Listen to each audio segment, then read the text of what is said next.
Hey guys, welcome to my military series. Today's video is joining the military in your 30s.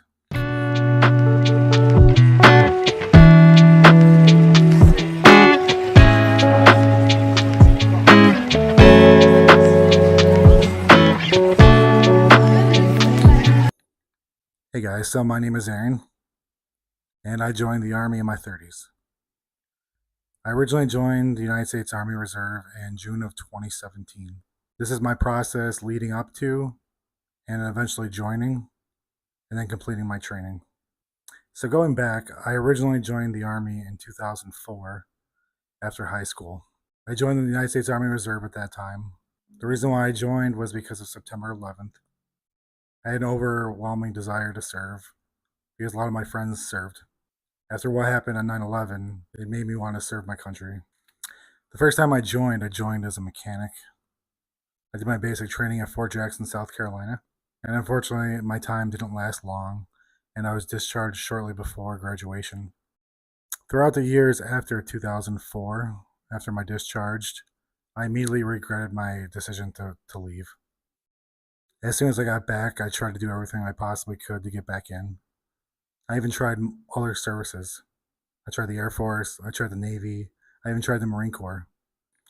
Unfortunately, every time I tried to join, I was unable to get a waiver to continue my service. After trying 13 times, I finally gave up. I graduated from college in 2015. After my completion of my bachelor's degree, I got a job as a restaurant manager. Although I was making good money, quality of life was low, and my personal feelings of accomplishment and my place in the world were low. After all these years, I still had a desire to serve. I was kind of embarrassed the way things first ended. So I went down to the recruiter's office and I spoke to a recruiter.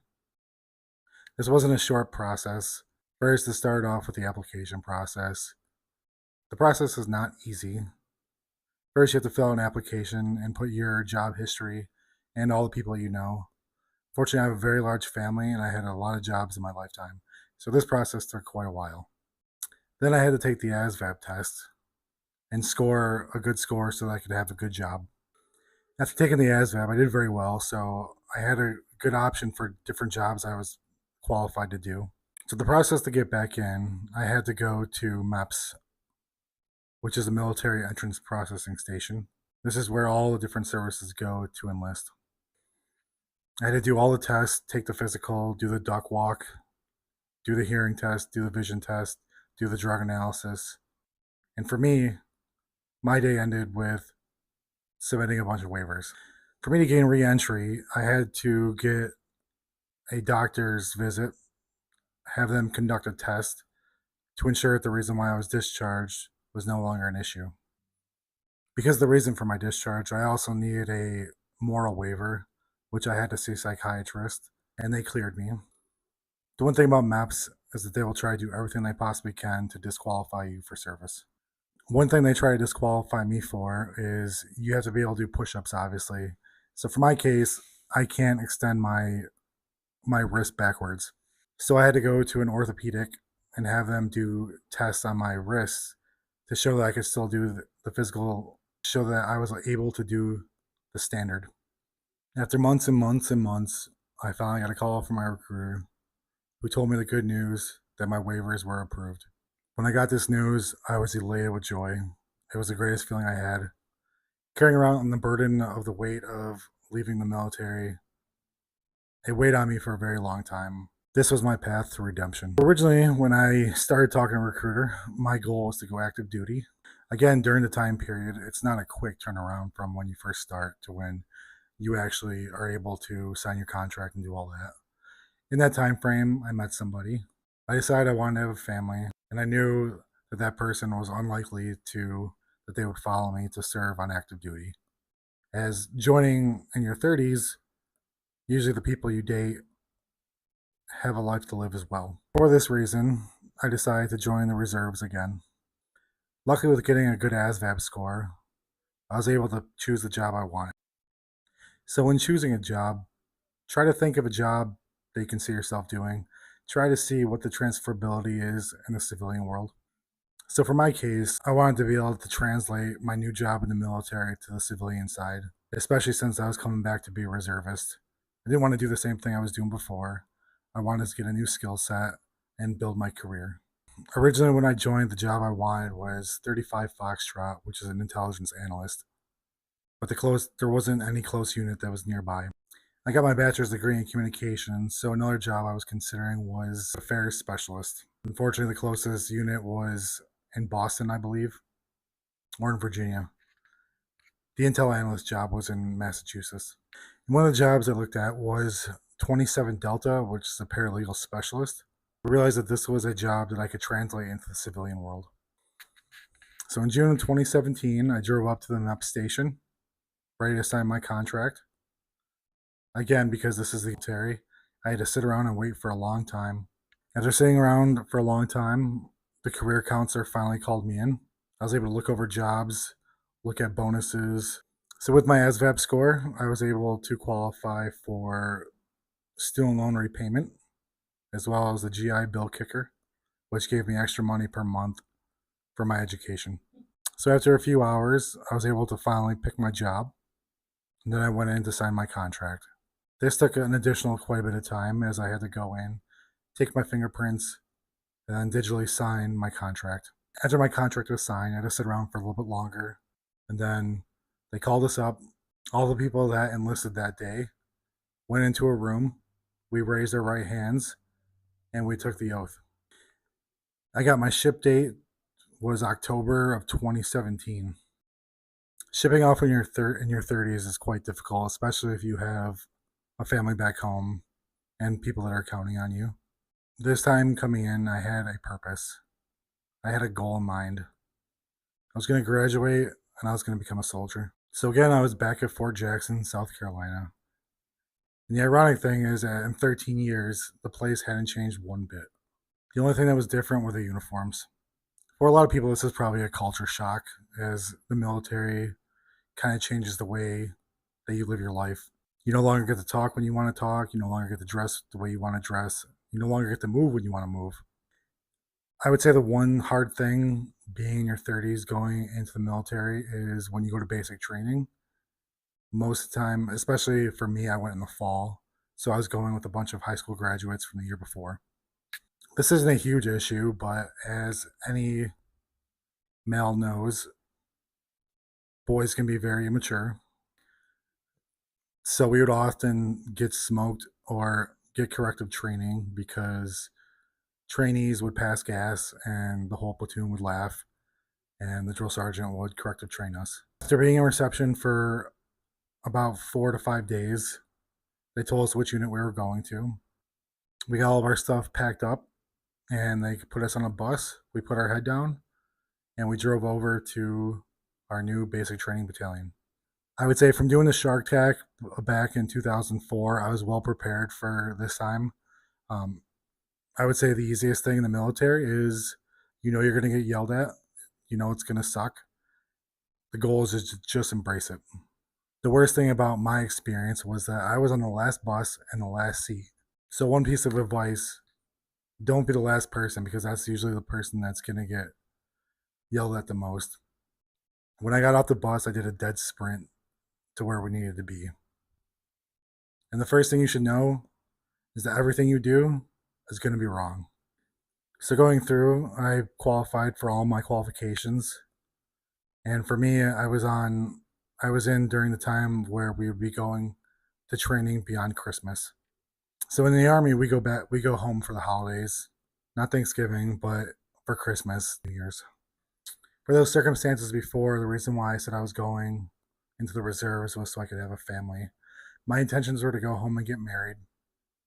Unfortunately for me, that didn't happen. But when I did go home, I did get the surprise that I was going to be a dad, which was the greatest joy that ever happened in my life.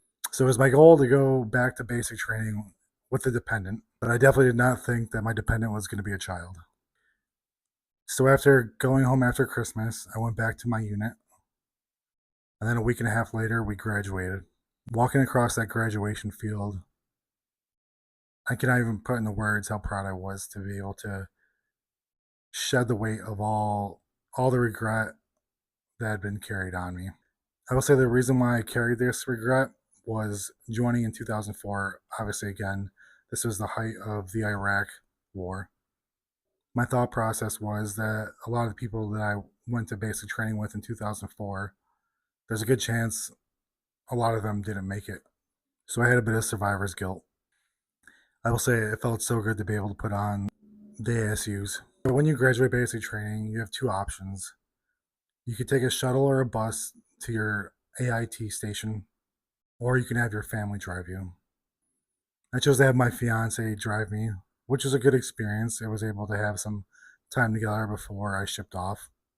The issue was that they give you orders that don't really make sense. So when I showed up, basically pulled up to the HHC down in Fort Lee, Virginia, and basically I had to pull my bags out of the car, and I was rushing to get in line so that I could sign into a new reception waiting for my AIT class. I did 10 weeks of training at Fort Lee, Virginia, where I got the paralegal skills I needed to be in the JAG Corps. I honestly think I'm pretty lucky to be a paralegal. I think it's an awesome job field. You do a lot of interesting things, and you get a different experience than a lot of other soldiers get. So I graduated in April of 2018, and I flew home. So when I originally signed my contract, I signed up for a unit that was down in Pennsylvania. Unfortunately, this was a long drive, so I switched into a different unit. And when I arrived to that unit, they told me that they were not going to be utilizing my skills that I had learned in training. This was a very frustrating thing to hear. So I got on the Google, I looked to see where there was other units in the area. So for my MOS, I'm lucky enough that in the reserves, we have legal command. In the regular reserves, they have regular embedded units that have all different MOSs. I was lucky enough that with my job in the reserves, we file under legal command. So for legal command, our units are different. We're called LODs, or legal operations detachments. Serving these units is a great experience. It allows you to actually practice your job, which isn't always a guarantee in the reserves. In my unit, it was all 27 deltas and 27 alphas, which are JAG attorneys. LODs have an interesting dynamic. In most units, you have lower enlisted, you have your higher enlisted, and then you have usually your company commander is a captain. In an LOD, your commander is a full bird colonel. I really enjoyed doing my job as it allowed me to meet a lot of interesting people, to see a lot of interesting places, and do a lot of interesting work. For one thing, I got to help soldiers that were deploying by helping them do their wills, their powers of attorney. In my unit, I was lucky enough to get selected for an ODT mission, which is an overseas deployment training. I was able to go over to Germany and participate in a courts martial. So at this time, I've been in the reserves for 8 years. I recently signed an extension to serve a little bit longer, and it is my goal to re-enlist. My advice for you, if you're in your 30s and joining, have a goal, have a mission, and know what you want. My best advice is don't always go after the highest bonus, as money is great, but if you don't enjoy the job you're doing, you won't get as much out of it as you're hoping. If you're like me and you're looking for a new career, keep the jobs that you're looking for in mind, see what their transferability is in the civilian world. A lot of times you can get the type of training in the Army that translates back to the civilian world. My best advice for those joining is think about what you want with your life. If right now your life is living a dead-end job, don't go in the reserves, in my opinion. Just go active duty. On active duty, you can go to so many different cool places and you can do so many cool jobs, and you can do the job every day. I would say to prepare yourself, make sure you're running, make sure you're doing some type of calisthenics, doing push-ups, sit-ups, squats. Do those kind of exercises as they will most benefit you when going to training. The one nice thing about being a little bit older is that the standards are less for you. So your younger counterparts will have to do more. I would say if you're joining, just do it. It's the greatest thing I've ever done. I have so many blessings, and I had so many opportunities because of my military career, because of my training. It led to a civilian job that led me down the path to an even better job. So I wouldn't be where I am today if it wasn't for the Army. Hey guys, if you're thinking about joining the military and you're stuck in between the active duty, the reserves, the National Guard, this video might save you years of your life and a lot of regret. So first, what's up everyone? Welcome back to the channel. Today I want to talk about a question I get all the time. Should you go active duty, reserves, or National Guard? Now this is just my opinion and based on my life, my experience, and what I've seen a lot of other soldiers over the years go through. And the real answer, it depends on where you are in life right now. Now, for joining active duty, if you are young or if you're at a place where you don't really have a direction, you don't have a career, you're not in school, you feel stuck or you feel lost, or you might just feel like you're drifting, then in my opinion, you should 100% go active duty. Active duty gives you a fresh start, real purpose, structure, discipline, and a steady paycheck with benefits and most direction in life. It forces you to grow up, it forces you to build good habits, and it forces you to become someone better than who you are right now. And you get to live a life a little bit. You move, you experience things, and you meet people from all over the country and world. And if you decide you love it, you can stay in, do your 20 years, and still have a career while you're relatively young. I think that's huge. Now, if you're thinking about doing the reserves or National Guard, let's talk about the reserves and National Guard. I'm a reserve soldier. These are actually great options for the right person. If you are in school, you're building a civilian career, you have a solid plan, and you want to serve part-time and gain skills, experience, and benefits while still being able to live your civilian life, then the reserves or guard can be a fantastic option for you. You get training, experience, benefits, extra income, and you still get to build a civilian life and career at the same exact time. Now, just as a warning, but here's something nobody really likes to talk about. If you go reserves, National Guard, when you have nothing going on in your life right now, honestly, it might actually make things worse. Because you go to training, you graduate, and you come home. And you're doing the exact same thing you were doing prior. The only difference is now, 2 days a month you wear your uniform, and 2 weeks a year you put on the uniform, but your life hasn't really changed. No new direction, no real structure, and no real forward momentum. So my final piece of advice for you guys, my advice is just, especially for younger people, is this. If you don't have a clear plan, go active duty. Build yourself, build discipline, build experience, and figure out who you are. You can always transition to the reserves or guard later. You can always get out and use what you've gained, but it's a lot harder to build momentum while you're standing still. So that's just my opinion, everyone. I appreciate you watching, and that's just my experience. I'd love to hear from you guys what you're thinking, if you're thinking about joining. Did you choose active duty, reserves, or guard, and how did you decide what you do? Please drop your story in the comments. I would love to hear it. If this helped you, make sure to like, share, and subscribe. It really helps my channel grow. Thank you for watching, and have a blessed day. Hey guys, if you're thinking about joining the military and you're stuck in between the active duty, the reserves, the National Guard, this video might save you years of your life and a lot of regret. So first, what's up everyone? Welcome back to the channel. Today I want to talk about a question I get all the time. Should you go active duty, reserves, or National Guard? Now this is just my opinion and based on my life, my experience, and what I've seen a lot of other soldiers over the years go through. And the real answer, it depends on where you are in life right now. Now, for joining active duty, if you are young or if you're at a place where you don't really have a direction, you don't have a career, you're not in school, you feel stuck or you feel lost, or you might just feel like you're drifting, then in my opinion, you should 100% go active duty. Active duty gives you a fresh start, real purpose, structure, discipline, and a steady paycheck with benefits and most direction in life. It forces you to grow up, it forces you to build good habits, and it forces you to become someone better than who you are right now.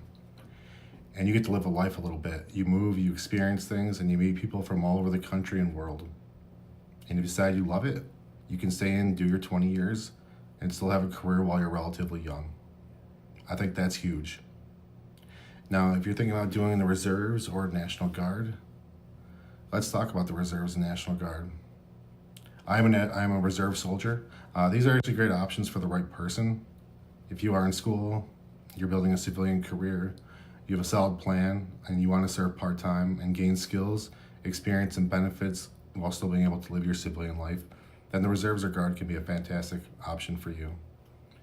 You get training, experience, benefits, extra income, and you still get to build a civilian life and career at the same exact time. Now, just as a warning, but here's something nobody really likes to talk about. If you go Reserves, National Guard, when you have nothing going on in your life right now, honestly, it might actually make things worse. Because you go to training, you graduate, and you come home. And you're doing the exact same thing you were doing prior. The only difference is now, 2 days a month you wear your uniform, and 2 weeks a year you put on the uniform, but your life hasn't really changed. No new direction, no real structure, and no real forward momentum. So my final piece of advice for you guys, my advice is just, especially for younger people, is this: if you don't have a clear plan, go active duty. Build yourself, build discipline, build experience, and figure out who you are. You can always transition to the Reserves or Guard later. You can always get out and use what you've gained, but it's a lot harder to build momentum while you're standing still. So that's just my opinion, everyone. I appreciate you watching, and that's just my experience. I'd love to hear from you guys what you're thinking, if you're thinking about joining. Did you choose active duty, Reserves, or Guard, and how did you decide what you do? Please drop your story in the comments. I would love to hear it. If this helped you, make sure to like, share, and subscribe. It really helps my channel grow. Thank you for watching, and have a blessed day. Today's video is going to be how to prepare yourself mentally and physically for basic training.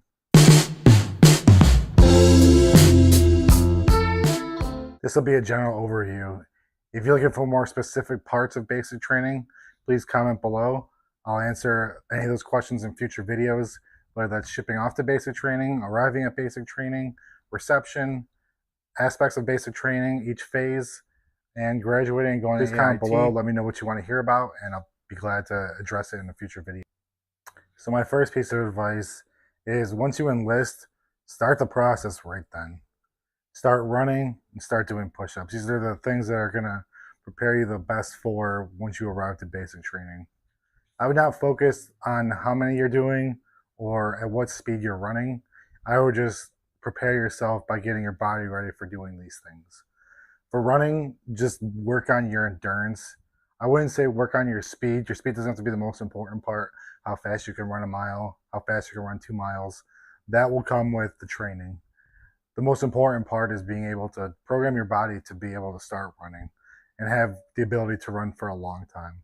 Because in basic training, that's one of the things that we do most often is we run every other day. So being able to keep up, to be able to have your body be in shape enough to be able to do those runs is going to be most beneficial to you.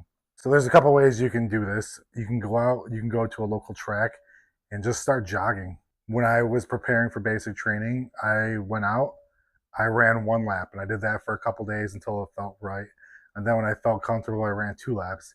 And each week leading up to when I left, I progressed up to the 2-mile mark that we do for our PT test. Again, you don't need to focus on beating a certain speed, because you'll have plenty of opportunities to increase your speed throughout basic training. I would also practice doing push-ups.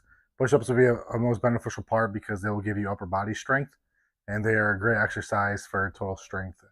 So like running, I wouldn't put too much pressure on yourself to feel like you have to hit a certain number right now. Your goal is to just be strong enough to be able to hold yourself up.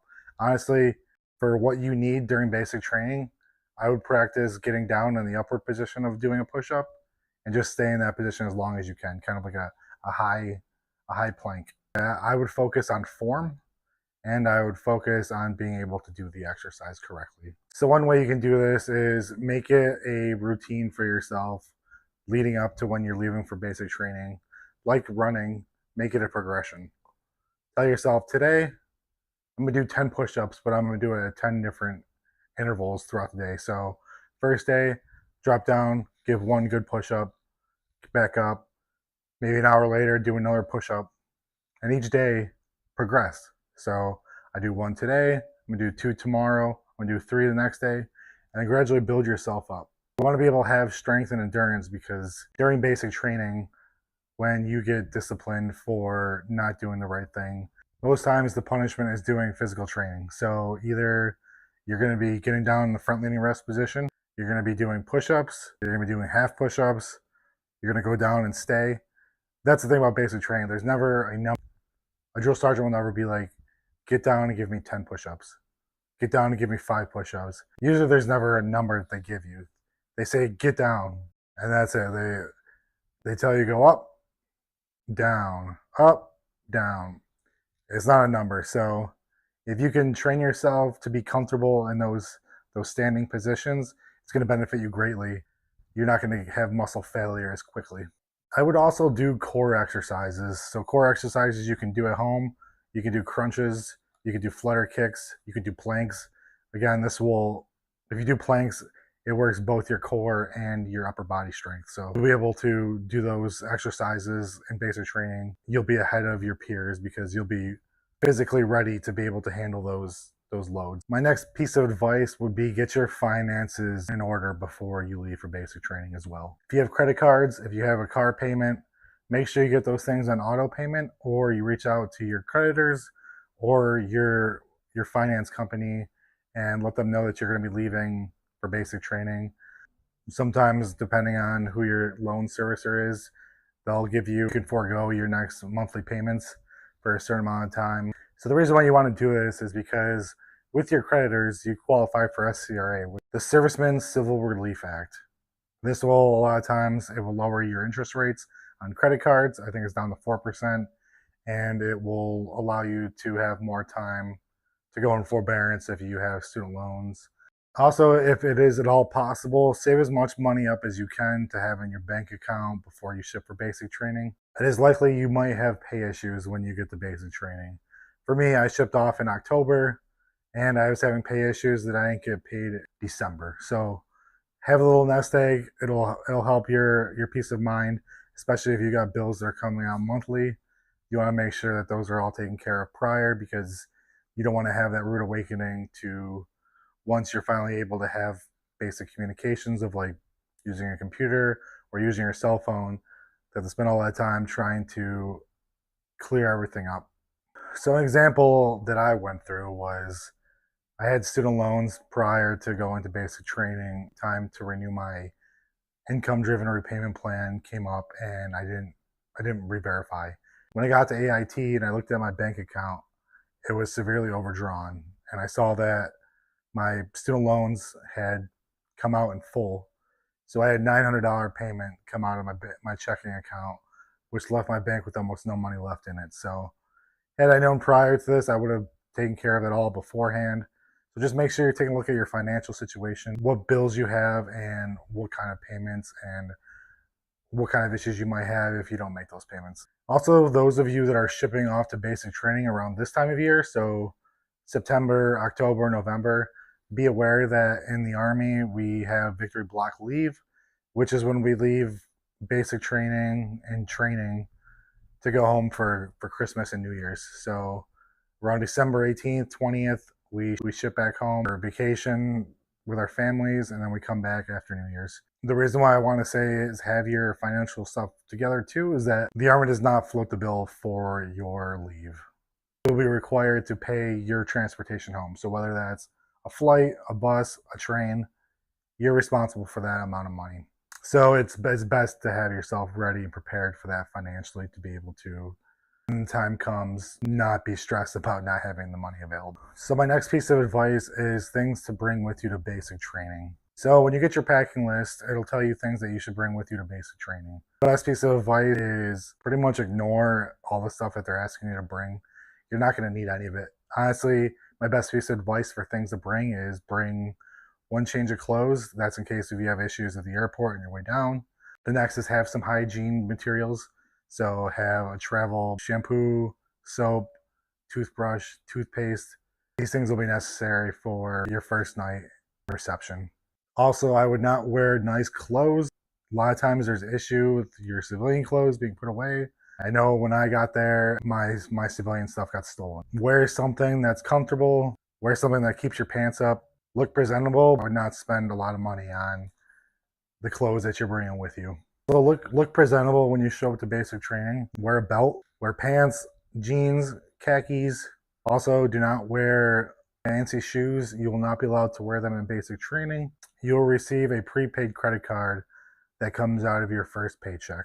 And you'll be required to buy approved shoes from the PX. So you cannot wear your own personal shoes to basic training.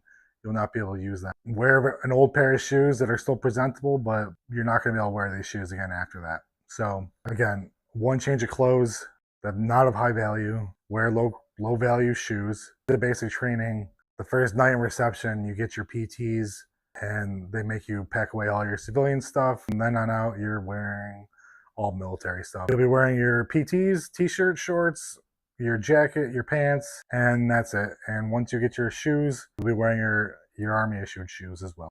So wear stuff and pack stuff that you're okay that you might not get back. This is for the males. So you're going to have to shave your head once you get to basic training. Some people think that before they go, they're going to shave their head and they won't have to go through this process. Regardless if you shave your head before, they're going to shave your head again. And the best part is you have to pay for it. A good piece of advice for the males too, make sure you're clean shaven before you go. There's nothing worse than getting down to basic training, being an individual and sticking out. Once you stick out, you're going to be remembered forever. So come down there with a full beard, be prepared to be yelled at, be prepared to have attention on you for a little while. Remember, you're on your way to becoming a soldier, and soldiers have clean shaven faces. Piece of advice to be able to get through basic training to keep yourself mentally stable. Prior to you leaving, get a notebook, get all your friends and family's addresses, get note paper, get some pens, get some stamps. This will be your way of connecting back to the world because you won't be able to have your phone with you all the time. You'll have limited opportunities to be able to make phone calls back home, but you have the opportunity to write letters every night during personal time, which is usually between 8 and 9 o'clock at night before lights out.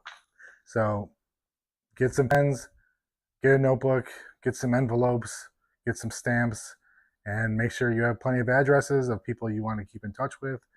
This will be a way of kind of therapeutically getting through your days and kind of processing it, as well as being able to contact people at home. And also, it's a huge morale boost to be able to receive letters in basic training. Honestly, there's no better feeling when it's mail call time. They pull out that box full of letters, and they call your name, and you get a letter from home. You get pictures from home. This really helps you through the process of making your way through basic training. For those of you that are married or have children, make sure you're taking care of this prior to going to basic training. I believe you take care of it when you get the basic training as well. So make sure that you have necessary copies of birth certificates, marriage certificates, things like that, because you don't want to lose money that you are entitled to. So if you have kids, if you're married, you get additional BAH to help cover your basic housing allowance back home. So make sure you have these things so you don't miss out on that money. Also, if you haven't shipped out yet and you're in the delayed entry program, I would suggest if you're a PT stud, if you're really good at doing PT, running, push-ups, stuff like that, I would try to see if you can take a PT test prior to going to basic training. That way you can get promoted and go in with a little bit of rank. This will make you a little bit extra money each month. All right, so now finally you're at basic training. What should you expect? So first off, it's going to be a culture shock to you. When you get down to the airport and you get off at whatever airport your basic training site is at, and you see a drill sergeant for the first time, and you get on that bus, you're probably going to have a lot of regret and question yourself, did I do the right thing? Should I be here? Should I have done this? I want to first let you know that yes, you should be there. You should be proud of your decision. You should be excited for the opportunity because it's a tremendous blessing that not everybody has the opportunity to do. A lot of people look up to you and are proud of you for what you're preparing yourself to do. It's okay to question yourself, but know that you made the right decision to serve your country. As someone who went through this, it is a culture shock, but I do want you to know that basic training is not the regular Army. Yes, there's a lot of discipline and a lot of times that stink while you're in basic training. Once you graduate and you become a soldier and you go to AIT and you graduate your job school, you become in the regular Army, it's a lot like having a regular job. Don't think that what is taking place in basic training is what the Army is going to be for the rest of your career. This is creating a new set of values, and it is creating what a soldier should be. So embrace the suck is what we say. Is it's gonna stink. Just embrace it. Promise everything is gonna be great. As somebody that went through basic training twice, I can say firsthand that there is always going to be somebody that tries to get out of basic training. They're going to say, I made the wrong decision. They're going to make rash decisions to try to get themselves out. And they think that because they're no longer going to be soldiers, that they're going to go home. That's not the case. Oftentimes, the people that were getting discharged from the Army end up staying way past the time that we graduated. So the best piece of advice, if you're looking to get out of basic training, the fastest way is to graduate. So the hardest things to deal with going to basic training is that you no longer have basic freedoms to do things that you want to do. You no longer can talk when you want to talk. You can't walk when you want to walk. You can't move when you want to move. You can't wear the clothes you want to wear. You can't eat when you want to. You can't drink the things you want to. And most of all, you don't have your phone or your comforts at home. This part is a huge culture shock, but again, this is all temporary. There will be points where you'll have the opportunity to make phone calls home or that you'll have regular comforts, but they're very few and far between. It's going to stink. Embrace it. You're going to make a lot of friends. You're going to make a lot of great memories, and you're going to be a better person because of the time you spent at basic training.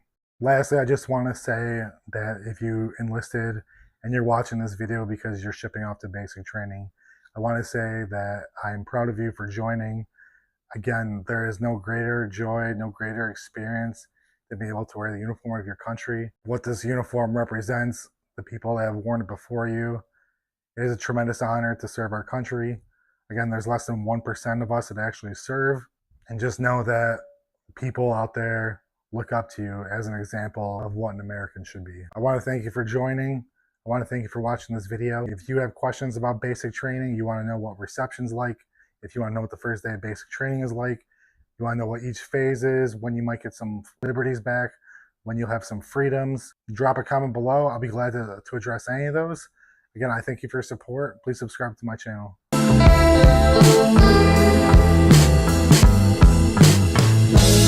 Choosing your MOS. Today's video is going to be about choosing your MOS, or better known as your military occupational specialty. So my name is Aaron. I'm a United States Army Reservist, and my MOS is 27 Delta, or Paralegal Specialist. So the reason for this video today is I kind of want to help you guys out in your process of joining the military.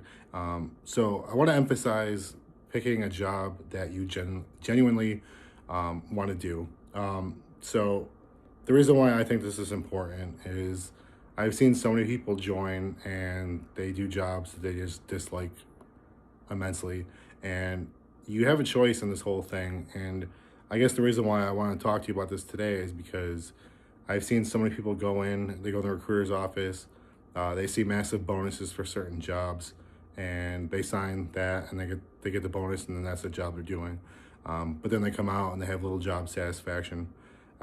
So I just want to kind of let you think about it and don't exactly chase the jobs with bonuses, because if you think about it, there's a reason why a bonus is being assigned to that job, just because it's needs the military and they need somebody to fill that position. And also your bonus is getting taxed at like 45%. So whatever your bonus is, you can slash that in half and then slash that in half again, because you get for the first half of it after you're done training, and then you get the other, I believe, half is split up between the rest of your contract.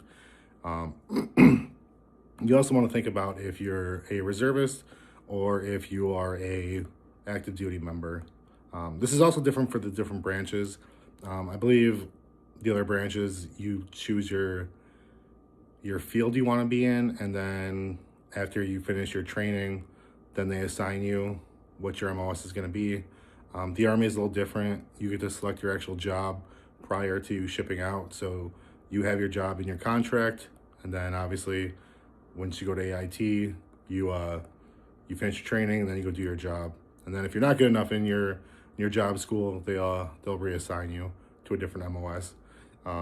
So again, be cognizant of what you want. I would tell any young person that's joining, or anybody joining later in life, to choose your job based on something you can imagine yourself doing, something you want to wake up and do, that you don't mind getting out of bed on a Monday morning and going and doing your job all day. Because if you get a job you don't want, you're going to hate your life, and you're going to have a lot of job dissatisfaction, and it's not going to be good for your mental health. So um, I would choose a job that generally would interest you, and if it's something you would be happy doing. That's if you're active duty. So on the reserve side, it's a little different because, I mean, let's be honest, if you're a reservist, you're probably not really doing your MOS very often. Um, Most of your time in the reserves is chasing metrics and making sure you're staying in the standards. So kind of going to my journey a little bit, kind of let you know how I chose my job. So when I came in, I wanted to decide to become a reservist. I wanted to get a job that I could translate into the civilian world, because at this time I already had a career, but I was looking to change my career and do something different with my life. So I decided to find a job in the military that could train me and that would translate once I got home. So I ended up choosing Paralegal Specialist because I looked in the job market and I saw what paralegals on the civilian side make, and I thought to myself, well, that's a good career I could have. And subsequently, when I did come home from AIT, I worked in restaurants for a little bit, waiting tables, until I was able to get a job as a paralegal. And I finally found a job as a paralegal. It's not what I do anymore, but being a paralegal is what opened the doors to get me to where I am in my career, on the civilian side, and I'm very successful on the civilian side right now. So it is a good stepping stone. So whatever education you have and whatever training you get, it does apply to the real world. So um, that's why I say be selective in what you want. The other jobs I thought about doing was a public affairs specialist, and that's because I went to school for public relations in college, and I thought that was something that could translate into the civilian side, what I was doing, like broadcast news or something like that. I also thought about intel analyst because I thought about maybe doing FBI or something like that. So I guess to say this is, uh, take your real life experiences, see what you've done before, see how it translates into a job in the military, or if you're looking for a job post military, find something that you genuinely interest you, that you could pursue and translate afterwards. Because at the end of the day, um, your job satisfaction is very important. Again, you don't want to be doing something you don't want to do. Um, and if you can wake up happy every morning doing the job you're doing, life is better, even if you don't get a bonus. So if you found this video to be helpful, just leave a comment. Please like, share, subscribe.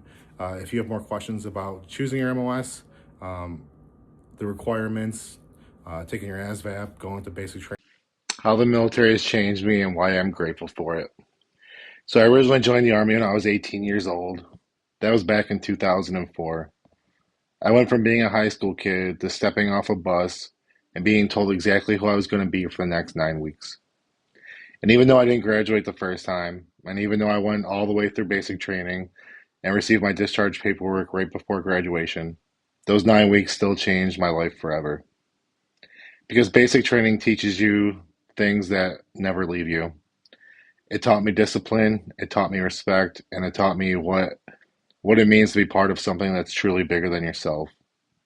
I learned the 7 Army values: loyalty, duty, respect, selfless service, honor, integrity, and personal courage.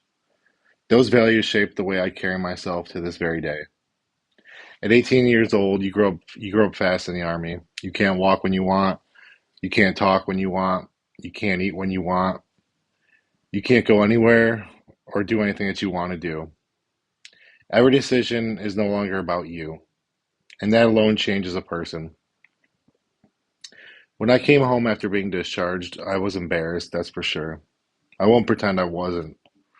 But even though I didn't finish the first time, the Army had already done something important. It gave me a strong foundation.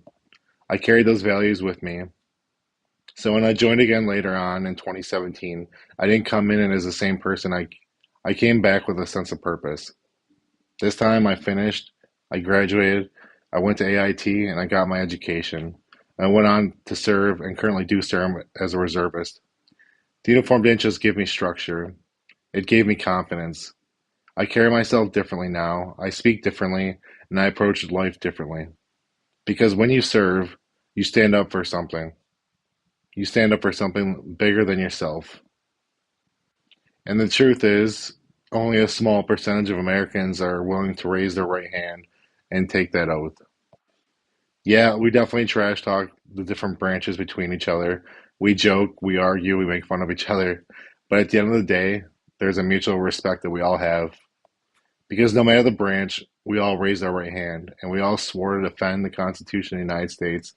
We all agree to defend this country against enemies, foreign and domestic. And when you truly understand what that oath means, when you accept that you're willing to give your life for it, it changes how you see the world.